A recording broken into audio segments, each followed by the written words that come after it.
DW Africa Link. Ghana has a new president, John Dramani Mahama. He was sworn in on Tuesday, January 7th, 2025, after overwhelmingly winning an election in December last year. The new government has inherited an economy emerging from its worst crisis in a generation. So, is President John Mahama the one to get Ghana back on track? And what should be his priorities? That's what's coming up. I am Eddy Micah Jnr., and you are welcome to Africa Link, the podcast connecting you to the stories that matter. Africa Link, every weekday here on DW. Now, this is not the first time John Mahama has served as Ghana's president. His first term in office was from 2012 to 2017, and it was by no means a smooth presidency. Corruption allegations, energy crisis, and severe economic challenges plagued it. Now, for his second term as president, he has pledged to prioritize economic recovery and stability. Among other things, he also wants to improve the business and investment climate and also fight graft. But his critics have doubts. Let's get more from Ernesto Yeboah, leader of Economic Fighters League, a Pan-Africanist movement. DW's Kaledzi is also here with me. He's our correspondent in Accra, Ghana. Hello and welcome to both of you. Ernesto, Mahama will be under pressure to deliver quickly on campaign promises. How challenging is this going to be? Well, thank you very much. Well, Mahama, you have rightly pointed out, is not new. And so answer by saying it's going to be very challenging.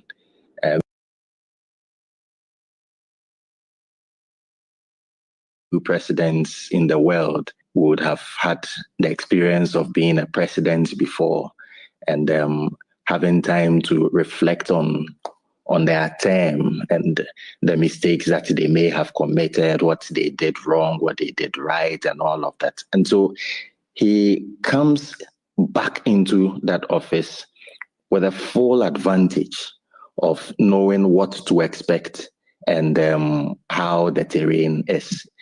And knowing, even from the way he ran his campaign this time, you could tell he has his paws on the nation and understands critically what matters to the people. I'm sure his time out of office also must have given him some ideas as to how to confront these kinds of challenges. He may have formed new partnerships, new friendships. I look at his inauguration, for instance, and I see how he's been able to connect with the Sahel region. I mean, you could see that this is somebody who knows exactly what he's coming for. Look at Tinubu's, as president of Nigeria's speech, it was glowing and all of that. But for me, the indication I got from there is that, okay, a certain friendship has been formed. And don't forget, this is somebody who has been in charge of ECOWAS and has been working with immediate past presidents, Nana Addo Dankwa Akufo-Addo. And so to come and be the guest of honor for Mahama points to that bond, that friendship.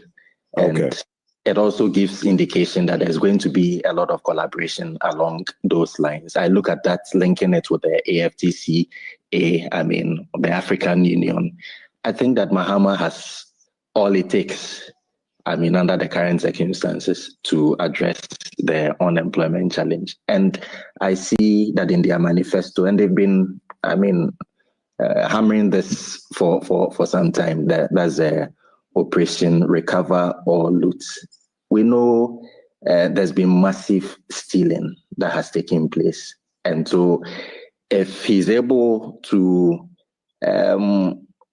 operationalize that, campaign promise, that in itself would create some leverage for jobs created. If he's able to. And as you say, and as we all agree, he definitely, the hope is that he gathered enough experience from his former presidential term or from his previous term as president of Ghana. You sound optimistic. it seems quite clear a lot of Ghanaians are optimistic about him. They gave him the nod, overwhelmingly winning in the election last year.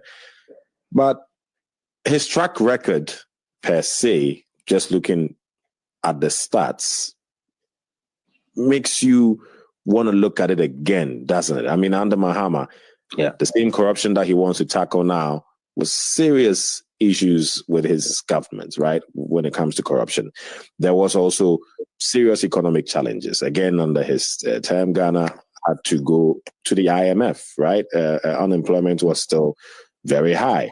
The power or electricity issues affected so many businesses, called Doomsaw, which, for international audience, basically is a Ghanaian word meaning off and on.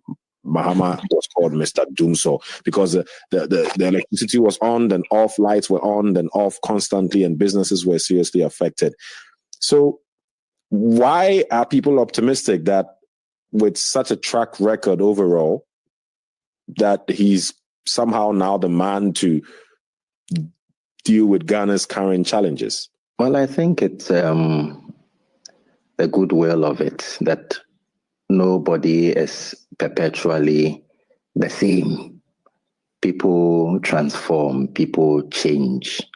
And so it's, I think, just the hope that he has changed for the better upon reflection, upon the understanding of where we as a people are coming from and where he stands as a leader. Okay, so it's a hope thing, basically. People are hoping that he's coming in with something new than what he had to deliver the last time. Isaac Kaledzi, let me come to you because you've been covering this for us for a while. You were also covering his inauguration. You saw everything that happened. You spoke to people on the ground. How optimistic are people, and how confident are they that under new President Mahama, things are going to turn positively for them? Well, just to also pick up from where Ernesto ended, basically, yes, this is the only option you have. I mean, the country went to an election with two options, leading options, I should say. We have several candidates, but two leading candidates. And they decided that this person, despite the past record, they want to give him a second chance. I think because they think that, largely what you hear from people is that over the past 8 years, they thought that they didn't get the best of governance they were hoping for under the former president, Nana Akufo-Addo, and thinking that comparing the two track records, they thought that 4 years of Mahama, maybe they were not great years, but they were better than the past 8 years. And that is the only alternative as we speak. So obviously, he gets a chance again. And like Ernesto mentioned, there's a signal that he may have had a different reflectionary process and understood the pulse of the nation and what people really need at this moment. And that is why, for me, I think he has no excuse to fail, because he's the only person under the Fourth Republic or even our history where he's been a former president before. And so he's coming back. And so he has that experience. It's not like he's coming new. And you could see already in the things he's doing that he feels like he has that experience of being a president. So he's getting things done. And I think people just expect that he will fix things. But also a caution here, people are not really expecting that he will transform the country overnight based on what has prevailed over the past 8 years. But they think that he could just put a pause to perhaps what they think were bad days of governance that actually the country was descending to the abyss. Why exactly do they think that he can do that? Mahama represents the National Democratic Congress, NDC, one of the largest parties. Was in opposition, now leading. And then, of course, the former president represented the NPP, New Patriotic Party. There were a lot of other candidates. So to say that he was the only option is not accurate, because people could have voted for someone else if they thought the person was better. So why are people telling you that they voted for Mahama? And why do they feel that even though his track record is not that great, that he still is the one that he wanted to do this? Yeah. I mean, of course, we have various candidates, like I mentioned in the election, but we know we have two leading candidates. And anyone who understands the politics of Ghana knows we have two major political parties. It's going to be a major task to get out of it. So when I say two, he was the only option besides the ruling party at the time, that's what I meant by that. But I'm saying when people go into elections, we also look at what they are experiencing now and compare it to what it used to be in the past. And once he was in the election, people felt that under his presidency, things were bad, but they felt it wasn't bad like this. And I'm saying that, yes, that could be a personal sentiment to raise that we are choosing between two evils, and we think that one is better off than others. That's what I meant. Just to be clear, what you're trying to say is, by talking to people on the ground, the excitement is all about the fact that even though during Mahama's presidency things were bad, they feel that things have gotten worse. So they are entrusting him to somehow get things back on track. Exactly, and that is why he cannot fail, because again he knows the what could actually happen to his political party if they don't deliver. Because again, it happened to him; he was kicked out. A new government comes in; they were also kicked out because of lack of performance. So he must know that this is the reason why he cannot fail. And again, like finally on this point, again, he needs to prove people wrong that indeed he was really a good leader. And this, perhaps I would say, is like a legacy kind of term for him to show that indeed he can leave a legacy behind and say, I did my best, and after all, I was a good leader. Right. Ernesto, Mahama has nothing to lose, though. He can only serve one term.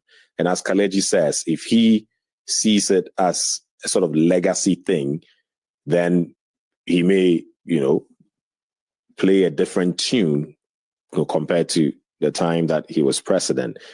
But thinking about the fact that really he has nothing to lose, where's the pressure going to come from for him to deliver? That's the unfortunate position Ghana finds itself in at the moment. And this is also the reason why that binary that Kaledzi talks about, in relation to the duopoly, that there being two major political parties in the country, has to be broken. Because this is not democracy. This then becomes something else. You can't have a people hijacked between the lesser evils and call that a democracy.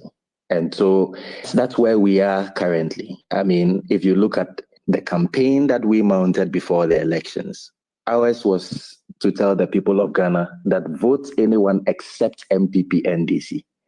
But Ghanaians in their overwhelming majority, voted the NDC, to power. In this particular instance, every good thing that President Mahama does, in my considered opinion, is a favor. Because if you look at the powers that the president has under this constitution and the fact that he's in his second term, he might not be different from Akufo-Addo, who at some point was not listening to the people, had taken to writing laws that were detrimental to the people. Take the environmental laws, for instance. Laws that gave him unfettered power to enter our forest reserves, dissipate the place, destroy our water bodies, issue licenses to party boys and girls and all of that. And when Ghanaians complained, he's on record to have said, "Party Nyeska, the party needs money. So the party should live and the country should die." It is simply because he was in his second term. And this is where we find ourselves. We have a president who is in his second term. He can decide to say that, look, I am going to hold myself accountable and ensure that I become a good leader to the people of this country. And so it's what his personal commitment is. And at this point, we can only hope for the better. There was a lot during his campaign period. He talked about issues like, 24-hour economy, which he says he wants to use to improve the country's economic situation.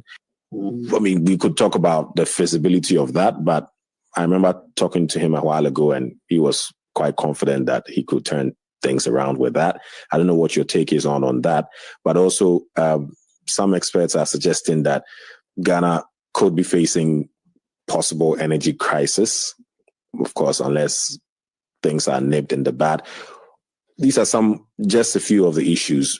What is the most essential thing that Mahama must touch on right now, Ernesto? You've mentioned the implementation of the 24-hour economy and its feasibility. I wonder how that is going to be achieved. And you see, because Mahama is not new, you would find that there were other policies that when they were in government some time back, they initiated, or some agreements that they signed. Take the EPA, the Economic Partnership Agreement with Europe. At the time, the Association of Ghana Industries protested that government shouldn't go ahead in signing that agreement, and that the fatality of such an agreement would mean that Ghana will be deindustrialized. Those in the productive sectors would now be forced to import because it would make much more sense than producing. Ignored their concerns and signed EPA.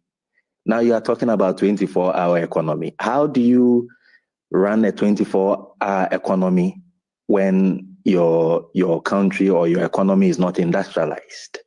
How do you do that? And so I can once again only hope that they have the magic wand to get this running, because otherwise, I mean, it's just a cliche. Kaledzi, the spotlight is on Mahama because he is the president now, and he's been president before. But Ghana has its first ever female vice president, Jane Nana Opoku-Agyeman. The enthusiasm that she's brought among the populace is clear for all to see. How significant is this in terms of gender equality in Ghana and, with Ghana moving forward? I think it's a huge thing. Just for many of our girls and women to dream, to know that they can also achieve their life aspirations if they work hard, especially when it comes to political leadership. And I'm sure that Mr. Yeboah obviously will tell us within his own organization how he cherishes that women play a key role in the whole activism that he's on. And so to have that at the national level, that is great. I think that we'll have to see the benefits of this by seeing how she performs on the job, and also not just as a vice president, but to see a lot of women obviously giving roles in the Mahama administration. And once that is done, obviously we'll see the full benefit. But I think for many girls, for many women, this is a great news to have the number two being a woman, and perhaps just to give the indication that, if you have any political leader as a woman, strive hard, they can also get to the top job. Yeah. But what do we know about Jane Nana Opoku-Agyeman? And based on that, what can we expect, or how can we expect her to make an impact overall? So, she got into politics very late, of course, because she has been largely being in academia. We all know her role in the University of Cape Coast. And so basically we know her in the field of academia. But of course, since she got appointed as Minister of Education under President Mahama's tenure, the first term, obviously that is when she zoomed into it. Largely, she's well respected within the population. She's not your typical kind of politician, those kinds of very vociferous politicians, but I think that her calmness and that motherly kind of figure obviously adds a bit to the politics that we have. And for me, again, it's important for us to know that she knows her strengths as well. And so, for example, I know during the campaign, President Mahama had indicated that she will be in charge of certain kinds of sectors, and we didn't have that traditional kind of sector of she being the head of the economic management team actually come into play, because largely, traditionally, we see by formalities, we see our vice presidents leading the economic management team. But I think that must not necessarily be a must because that is not her strength. But again, I think that she has several areas she can actually have some oversight responsibility, like gender, health, among some of these key areas. But I think that she obviously is loyal to the president. So definitely, if she can support the president to succeed well and also give that opportunity to many other women to also aspire to succeed, that would be a good legacy for her. We all don't know what kind of future political careers, future political ambitions she has. But I think as just vice president for the next 4 years, a lot will be expected of her as well to complement this presidency. Yeah. Right. And as to a quick one to top that up, what can Ghana expect from its first ever female vice president? Well, looking at her track record in public office, well, in academia, I mean, she was an astute academic and all of that. And in terms of the positions he's taken in there, I mean, they are quite scholarly and one can marvel at that.